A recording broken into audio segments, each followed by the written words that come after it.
Good evening everyone. तो NVS KVS की जो शिफ्ट सेकंड है वो आज हो चुकी है। तो उसमें जो मैथ्स के क्वेश्चन पूछे गए हैं उसके सॉल्यूशन आज हम लोग देखेंगे। जो आज का पेपर था वो कंपैरेटिवली टफ था। जो कल पेपर हुआ, कल के पेपर में क्वेश्चंस तो जो थे बहुत आसान थे। तो ये पहला क्वेश्चन इसका देखो क्या कह रहे हैं। 1.5 स्क्वायर 22.09 स्क्वायर प्लस 3.8 स्क्वायर। तो नीचे लिखा हुआ है 1.5 क्यूब प्लस 4.7 क्यूब। देखो ध्यान से 22.09 जो है वो किसका स्क्वायर है। देखो ध्यान से 4.7 का। तो इसको आप लिख सकते हो 4.7 स्क्वायर।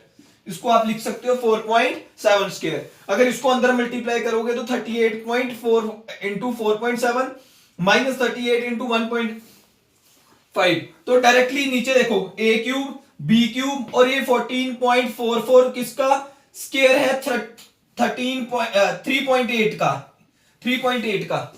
तो देखो ध्यान से यहां पर डायरेक्टली ए प्लस बी प्लस सी आपके पास निकलना था। देखो ये और ये पूरे का पूरा, देखो जो ये टर्म है वो किसके इक्वल होती है, A plus B plus C into A square plus B square plus C square minus A B minus B C minus C A, जो कि ऊपर दिया हुआ है। इसके साथ ये और ये कैंसिल हो जाना था, हमारे पास बचना था a प्लस बी प्लस सी। ए कितना है 1.5, बी कितना है 4.7 और सी कितना है 3.8। तो सबको ऐड करके आपके पास आंसर बनना था 10। तो इसका आंसर था 10, सेकंड ऑप्शन। क्लियर है सबको। कह रहे हैं a person bought a fan at a discount of 20% on it's printed price. जो ऊपर प्रिंट प्राइस था उसके ऊपर 20% डिस्काउंट के बाद उसने एक चीज खरीदी है। He now marks is 40% off the printed price. और अब क्या करता है वो 40% ऊपर लिख देता है प्रिंटेड प्राइस से and sell it by giving a discount of 15% और 15% डिस्काउंट मार्क्ड प्राइस पे देता है। तो बताओ इसका गेन परसेंट कितना हुआ। देखो ध्यान से, मैं प्रिंटेड प्राइस मान लेता हूं 100 रुपया है। तो उसने कितने पर्सन ने कितने का खरीदा 20% डिस्काउंट पे। तो 100 पे 20% डिस्काउंट मतलब कितने का खरीदा हुआ उसने 80 का। अब क्या करता है ये इसका 40% बढ़ा के लिख देता है उसके ऊपर। अब मार्क्ड प्राइस कितना हो जाएगा 140, 40% है ना इसका 40%, 40 तो 140। अब इसके ऊपर वो 15% डिस्काउंट देता है। तो 140 का 15% आप देखो कितना आएगा, 10% कितना है मेरे पास 14 और 15% कितना हो जाएगा 21। तो -21 का डिस्काउंट देता है। तो बेचता कितने का, सेलिंग प्राइस यहां पर हमारे पास हो जाएगा 119। अब देखो 80 रुपए वाली चीज उसने 119 रुपए की बेची। तो खुद देखो कितना प्रॉफिट हो गया 39 का। 39 का प्रॉफिट किसके ऊपर 80 के ऊपर। तो यहां से देखो 5 या 4 आ जाएगा। तो 39 इंटू 5 करोगे 45, 5 4 15, 195, 195 4 से डिवाइड करेंगे तो 4 इंटू 4 16 और 35 8 करोगे 32.75, 48.75 इसका आंसर था। Second option is your answer. Clear हो। क्या कह रहे हैं, if a 5 digit number 974xy is divisible by 3 7 and 11, what is the value of x square plus y square plus xy। वो कह रहा है जो 5 डिजिट नंबर है 974xy वो 371 से डिविजिबल है। बताओ ये जो ये x और y का x square plus y square plus xy किसके इक्वल होगा। तो ध्यान से देखो, मैं नंबर अज्यूम कर लेता हूं कितना है 97400, xy को मान लेता हूं एक बार तो 00। ये किससे डिविजिबल होना चाहिए 3 7 और 11 से। 3 7 और 11 से डिविजिबल होने के लिए इसका एलसीएम ले लेते हैं। तो हमारे पास कितना बनेगा 21 इंटू 11, मेरे पास बनेगा 1 3 2 231। 231 के साथ पहले डिवाइड करेंगे तो इंटू 4, तो मेरे पास बनेगा 4 2 924। तो नीचे आया 50, फिर एक जीरो ले लिया तो मेरे पास 2 से किया तो 462, कितना बनेगा 462। फिर नीचे रिमाइंडर कितना आया 380। फिर एक के साथ गया तो कितना बना मेरे पास 231। तो यहां से रिमाइंडर कितना बच गया मेरे पास, देखो ध्यान से 149। अब देखो 149 में कितना जोड़ दूं कि वो 231 से डिवाइड हो जाएगा। तो कितना जोड़ूंगा 82। देखो ना, अगर 149 प्लस 82 करूंगा तो मेरे पास कितना आएगा 132। तो 231 बनेगा। तो मतलब लास्ट के जो डिजिट है वो कितने होंगे 82। मैंने 82 जोड़ा है तो नंबर कितना हो जाएगा 97482। तो लास्ट के x हमारे पास आ जाएगा 8, y आ जाएगा 2। तो 8 स्क्वायर कितना हो जाएगा 64, 2 स्क्वायर 4 प्लस 2 इंटू 8 16। तो आंसर बनेगा 80। चौथा ऑप्शन आपका आंसर आ जाएगा। नेक्स्ट क्वेश्चन देखो क्या कह रहे हैं। When article A is sold for ₹2592 there is a loss of 19%। अगर 2592 रुपए की चीज बेचते हैं तो 19% लॉस होता है। When article B is sold for ₹5856, अगर आर्टिकल बी में 5856 रुपए का बेचता हूं there is a profit of 22%, तो 22% का प्रॉफिट होता है। वो कह रहा है दोनों को मैंने 8360 रुपए का बेचा, बताओ क्या हुआ है, प्रॉफिट हुआ है या लॉस हुआ है। तो सबसे पहले हमें प्रॉफिट लॉस बताने के लिए कॉस्ट प्राइस निकालना पड़ेगा। तो 19% का लॉस होता है तो मतलब 80% of 81% of cost price is equals to कितना है 2592। सेलिंग प्राइस कितना आ जाएगा 81% ऑफ कॉस्ट प्राइस। तो ये मेरे पास देख लो किससे जाता है 259 को देख लिया, 2592 हमने डिवाइड करके देख लिया 81 से। तो सबसे पहले 3 से किया तो मेरे पास बना 243, तो 162, तो 32 आ गया। तो कॉस्ट प्राइस यहां से कितना निकल के आ गया 3200। कॉस्ट प्राइस कितना निकल के आ गया 3200। अगली बार अगली चीज जो वो 5856 की बेचता है तो 22% प्रॉफिट होता है। तो 122% कॉस्ट प्राइस का किसके इक्वल है 5856 के। ठीक है, तो ये मेरे पास 61 डिवाइडेड बाय 50 हो जाएगा। अब 5856 को मैंने डिवाइड कर लिया 61 के साथ, 5 के साथ डिवाइड 5 के साथ मल्टीप्लाई करेंगे तो मेरे नहीं 8 से करेंगे, 8 से करेंगे, 9 से करेंगे तो कितना हो जाएगा 9 से करके देखें 9, हाँ जी 9 से होगा मल्टीप्लाई। तो 9 से किया तो 549, नीचे मेरे पास रिमाइंडर कितना बचा यहां पर 6, 366, तो 6 से जाएगा तो कॉस्ट प्राइस कितना आ जाएगा 96 इंटू 50 100 बटा 2, तो मतलब 50 करोगे तो 4800 बन जाएगा। तो 4800 ये 3200 ये पहले का कॉस्ट प्राइस, तो 4800 ये टोटल मिला के कितने का हो गया 8000। टोटल कीमत दोनों की मिला के कितनी थी 8000, बेची कितने की है 8360 की, तो 360 रुपए का प्रॉफिट हुआ 8000 के ऊपर। तो आप लोगों को यहां से पता चल जाएगा कितना आएगा, 4 से गया तो ये गेन हो रहा है, कितना गेन हो रहा है 4 से गया ऊपर 9 बटा 2, तो 4.5% का। चौथा ऑप्शन 4.5% का गेन हो रहा है। देखो कह रहे हैं one diagonal of a rhombus is 6√3 centimetre and other diagonal is equals to its side. जो अगला डायगोनल है उसकी साइड के इक्वल है the area of the rhombus is. Rhombus कौन सा होता है जिसकी चारों साइड इक्वल होती हैं और इसके जो डायगोनल्स होते हैं 90 डिग्री पे बाइसेक्ट करते हैं। तो देखो ध्यान से 6√3 है, अगर ये पूरा इसकी एक डायगोनल तो ये कितना हो जाएगा 3√3। मैं साइड मान लेता हूं अगर a है तो ये इसका एक डायगोनल इसकी साइड के इक्वल है, तो ये कितना हो जाएगा a/2। तो यहां पर पाइथागोरस थ्योरम लगा के a की वैल्यू आपके पास आ जाएगी a² is equals to a²/4 plus इसका जब करेंगे तो 3² 9 तो बनेगा 27। तो ये उसमें से सब्ट्रैक्ट कर देंगे उधर जाके, तो 3a²/4 is equals to 27। Cancel करके मेरे पास a की वैल्यू ये आ जाएगा 9, तो a की वैल्यू आ गई मेरे पास, ये देखो 4 इधर मल्टीप्लाई होगा तो बनेगा मेरे पास 36। तो a² इज इक्वल टू 36, तो a कितना हो गया 6। अगर a 6 है तो ये देखो ये पूरा 6 आ गया। तो आपको पता है रोम्बस का एरिया किसके इक्वल होता है हाफ d1 इंटू d2। तो हाफ एक डायगोनल आपके पास कितना है 6√3 और एक डायगोनल आपके पास कितना है 6। एक डायगोनल आपके पास कितना है 6, तो ये कैंसिल करके मेरे पास बन जाएगा 18√3 आंसर। 18√3 इसका आंसर था। क्लियर है 18√3। Let x be the least number which when divided by 4, 6, 9, 18 and 24 leaves 3 as remainder। अगर 4, 6, 9, 8, 24 से डिवाइड करता हूं उसका 3 रिमाइंडर बचता है and x is divisible by 11, और x जो है 11 से कंप्लीटली डिविजिबल है। हमने उसकी डिजिट्स का सम बताना था। अब ऑप्शन से ये क्वेश्चन नहीं हो सकता। तो सबसे पहले हम लीस्ट नंबर क्या फाइंड करेंगे जो 4, 6, 9, 8, 24 से डिवाइड हो जाए, जो इसका क्या होगा एलसीएम। एलसीएम से डिवाइड करके देखेंगे।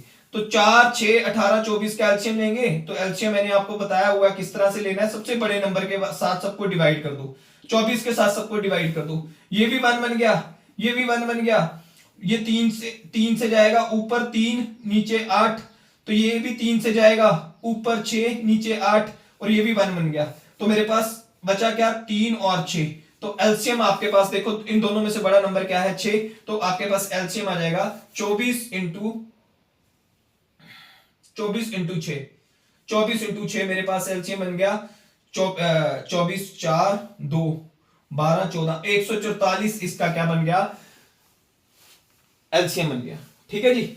अब देखो 144 से डिवाइड करूं तो रिमाइंडर कितना बचना चाहिए, 3। तो मतलब नंबर क्या हो जाएगा, x क्या हो गया, x किसके इक्वल है, 144 n प्लस 3। बट ये जो नंबर है वो 11 से डिविजिबल होना चाहिए। तो देखो ध्यान से 144 n को अगर मैं 11 से डिवाइड करता हूं तो देखना रिमाइंडर कितना आता है। रिमाइंडर देखो कितना आता है, 11। ये बनेगा मेरे पास 34, और नीचे मेरे पास बनेगा n, कितना बनेगा n, है ना। इससे करोगे 33 तो रिमाइंडर 1 बचेगा, इसमें रिमाइंडर कितना बचेगा, 1 बचेगा, 143 है ना। सिर्फ रिमाइंडर कितना बचता है, n प्लस 3। तो n की क्या वैल्यू रखें, 8। n की वैल्यू क्या रखेंगे, 8, है ना। अब देखो अगर 8 होता तो ये डिवाइड हो जाता, 144 इंटू 8 करो तो आपके पास कितना बनेगा, 32, 3, 32 और 35, 5, 3, 8, 1152 प्लस 3, ये आपके पास वो नंबर है 1155। तो इसका सम पूछा हुआ है डिजिट्स का, तो ये कितना बनता है, 12 बनता है। देखो ये नंबर 11 से कंप्लीटली डिविजिबल है, तो इसका आंसर था 12।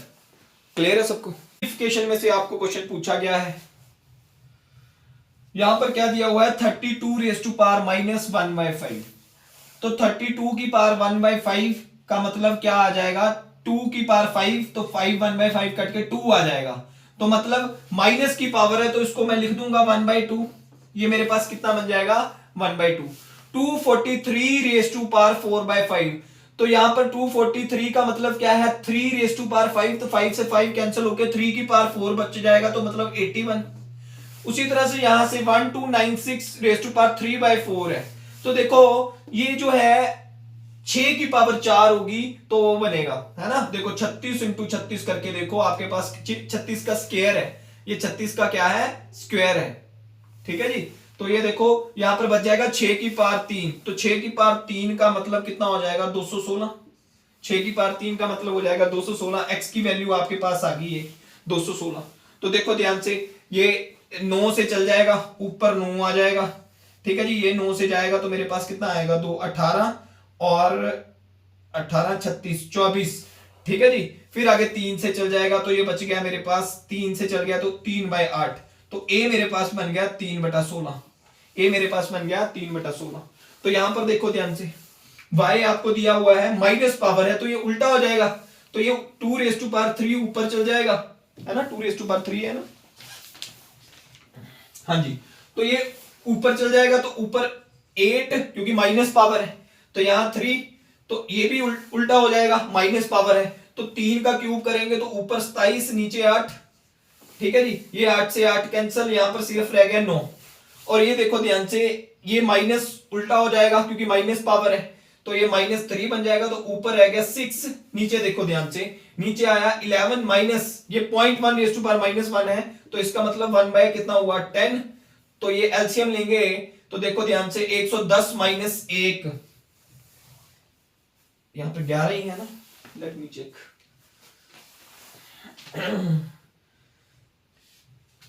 हाँ तो देखो 1/10 था, तो इसकी 1/10 की पावर -1 है, 1/10 की पावर -1 है, तो 10 ऊपर चला जाएगा, तो यहां पर सिर्फ बच गया क्या, 6।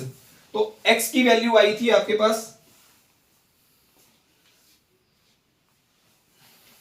तो x की वैल्यू आई थी 3/16 और y की वैल्यू आई है आपके पास 6।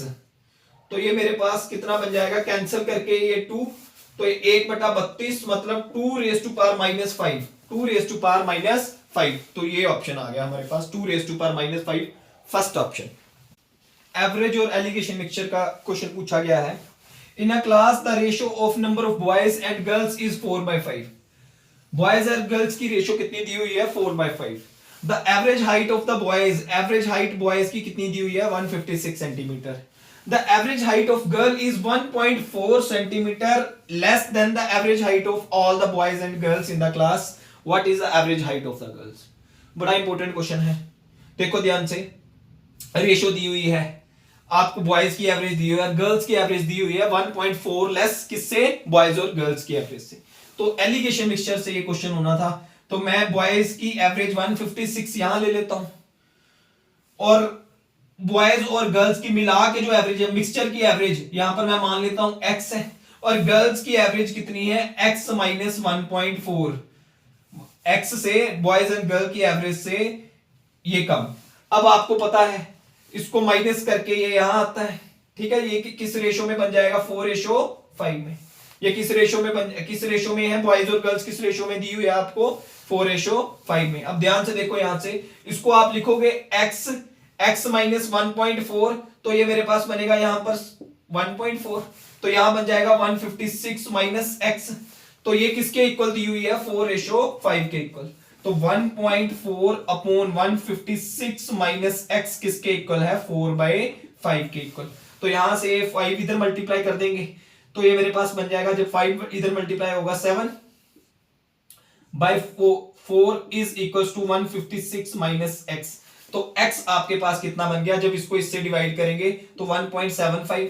तो x की वैल्यू कितनी आ गई? 156 में से 1.75 हमने कम कर दिया, तो ये मेरे पास बना 154.25। x की वैल्यू आई 154.25। ये बॉयज और गर्ल्स की एवरेज आई है, आपको गर्ल्स की एवरेज बतानी है, तो 1.4 और कम करना पड़ेगा। 1.4 और कम कर दिया तो ये रह गया 152.85। 152.85 लास्ट ऑप्शन इसका आंसर था, 152.50 का क्वेश्चन है। 9 प्लस 72/3, तो काट के ये बन जाएगा 9 प्लस 24। इधर माइनस, पहले ब्रैकेट सोल्व करेंगे, 3 माइनस 2 1 हो जाएगा, और 2 इंटू 1 -2, ठीक है। यहां पर -3, और नीचे देखो ध्यान से, बोर्ड मास लगेगा, पहले ब्रैकेट सोल्व होती है फिर ऑफ, तो 5 प्लस 2 इंटू 3 ऑफ का मतलब 6, फिर आगे देखो यहां पर ऑफ सॉल्व होगा, तो यहां पर डिवाइडेड बाय 6 इंटू क्या है 3, तो ये मेरे पास 1 बन गया। ऊपर देखो ध्यान से, 24 और 9 33, 33 में से 5 कम कर दिए 28, और नीचे बन गया 5 प्लस 3 8, 4 से कैंसिल करके ऊपर बन गया 7, नीचे 2, और a माइनस बी आपसे पूछा था, तो वो 7 माइनस 2 आपके पास क्या बनेगा 5 आंसर। इसका आंसर बनेगा 5। क्लियर है सबको? a ratio b plus c आपके पास है 3/5, और इधर है b upon a plus c 5/7, ठीक है। a plus b plus c की वैल्यू है k के इक्वल, और c जो है वो मेरे पास है 540। आपको k की वैल्यू पूछी है। देखो ध्यान से, यहां पर a plus b plus c कितना बन रहा है 8, 3 प्लस 5, यहां पर a plus b plus c कितना बन रहा है 12।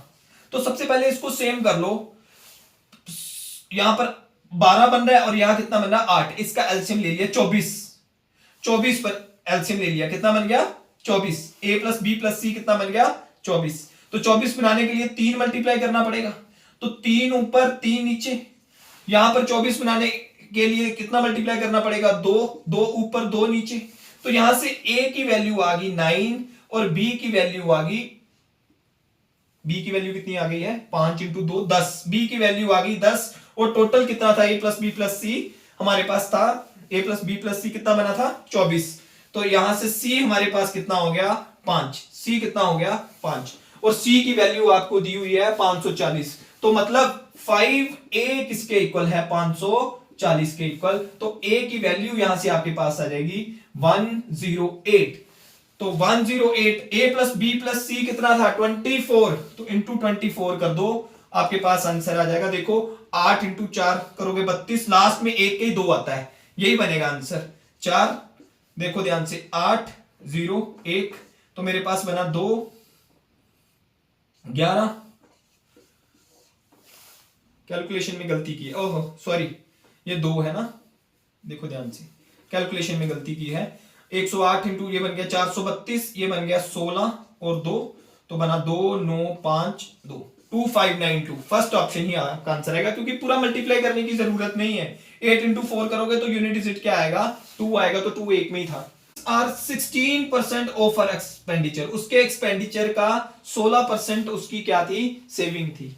वो कह रहा है if our expenditure increases by 43.2% and saving increases by 30%, और जो सेविंग है वो 30% बढ़ गई, then by approximately what percent does her income increases.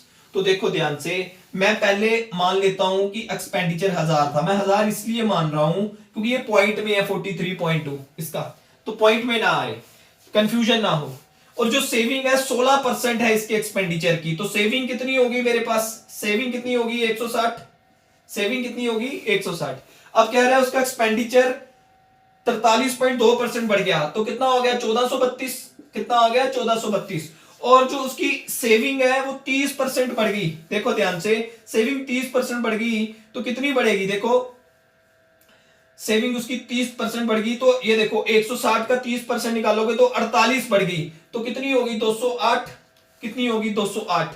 पहले जो थी इनकम टोटल वो आपके पास थी 1160, कितनी थी 1160।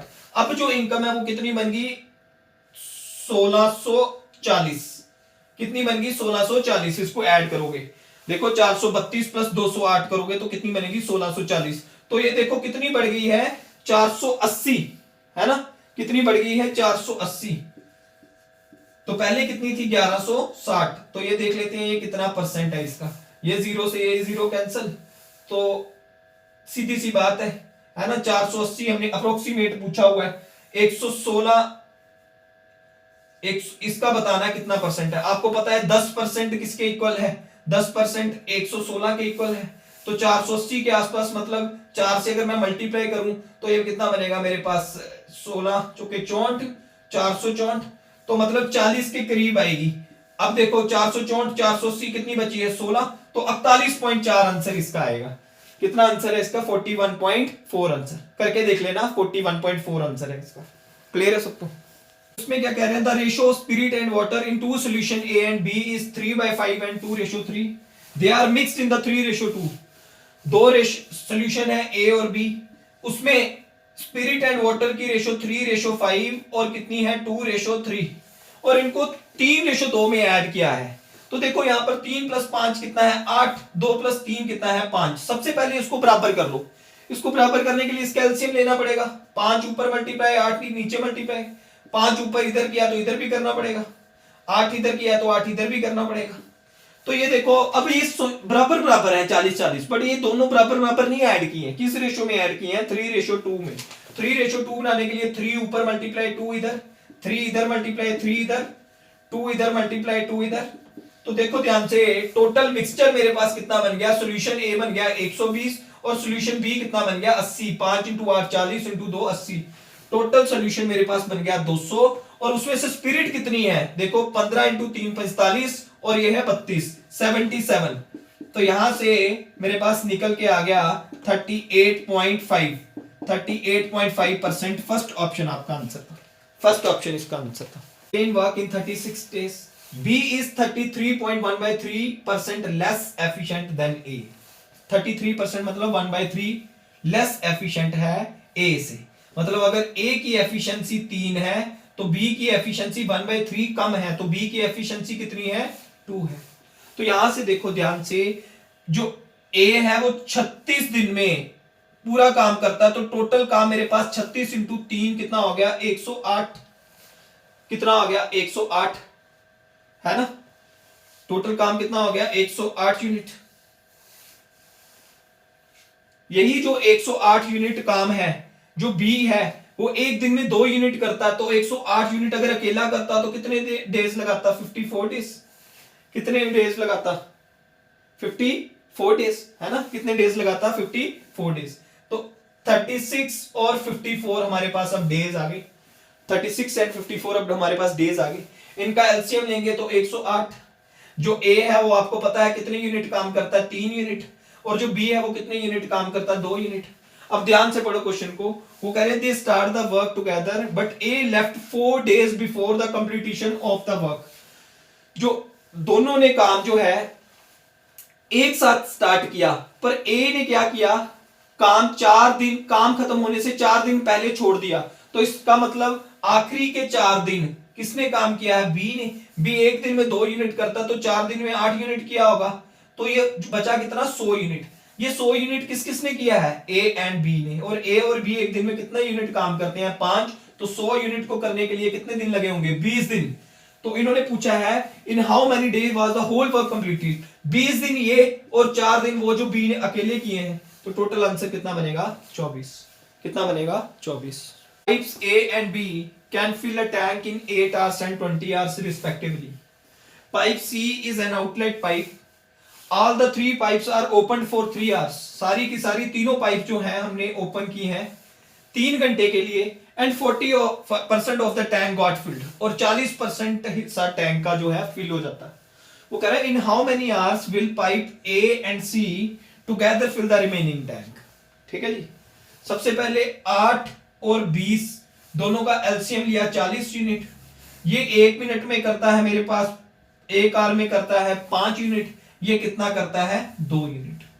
ठीक है जी। अब ये कह रहा है 3 घंटे में टोटल 40% काम हो गया। तो ये देखो कितना है, 40 यूनिट्स। तो इसका 40% आपके पास 16। वैसे देखा जाए तो ये 1 घंटे में कितना भरते हैं, 7। तो 3 घंटे में इन्होंने कितना भरा होगा, 21। बट भरा कितना गया है, 16। तो इसका मतलब ये हो गया कि वो जो है 3 घंटे में जो उसने कितना कम किया है, 5 यूनिट। तो 1 घंटे में कितना कम करती है, 5/3 यूनिट। 5/3 unit, 5/3 unit. अब ये दोनों ने काम करना है। टोटल काम जो बचा हुआ है वो 24 यूनिट है। अब देखो ध्यान से, ये 5 यूनिट भरता है, वो 5/3 खाली करता है। तो ये देखो ध्यान से कितना भर रहे हैं, 10/3। कितने यूनिट काम हो रहा है, 10/3। तो यहां से ध्यान से देखो, ये 10/3 यूनिट काम हो रहा है। टोटल काम 24 यूनिट है, तो 24 10/3 आपका आंसर आ जाएगा। तो 72/10, 2 से गया तो 36/5, तो 7 1/5 hours. 7 1/5 hours is your answer. हम आज के और कल के क्वांट सेक्शन को कंपेयर करें तो बहुत ज्यादा फर्क है। आज का पेपर बहुत अच्छा पेपर डाला हुआ है, मैथ्स के क्वेश्चन सारे अच्छे डाले हुए हैं। कल बहुत आसान क्वेश्चन डाले हुए थे पेपर में। ठीक है जी। मैंने कम से कम 16-17 क्वेश्चन करवाए हैं, 2-3 क्वेश्चन बचे हैं, वो अगली वीडियो में मैं करवाऊंगा। तो मेरे चैनल को ज़्यादा से ज़्यादा सब्सक्राइब कीजिए, शेयर कीजिए। हम धीरे धीरे इसकी क्वालिटी और बढ़ाएंगे वीडियोस की। और जैसे जितने भी पेपर्स होते हैं उसके सोल्यूशन मैं कोशिश करूंगा जल्द से जल्द आपके तक पहुंचाऊं। तो आज हमने 16-17 क्वेश्चन इसके किए हैं। तो देखो आप लोगों के कितने क्वांट के क्वेश्चन ठीक हुए हैं। जिनका अगला अब मार्च में सीजीएल का जो है फॉर्म ओपन होगा, आप अभी से तैयारी करोगे तो तब तक आप लोगों की तैयारी होगी। तो मैं अपने चैनल पे रोज की रोज वीडियोस पोस्ट कर रहा हूँ, आप उनको देखिए, उसको फॉलो कीजिए।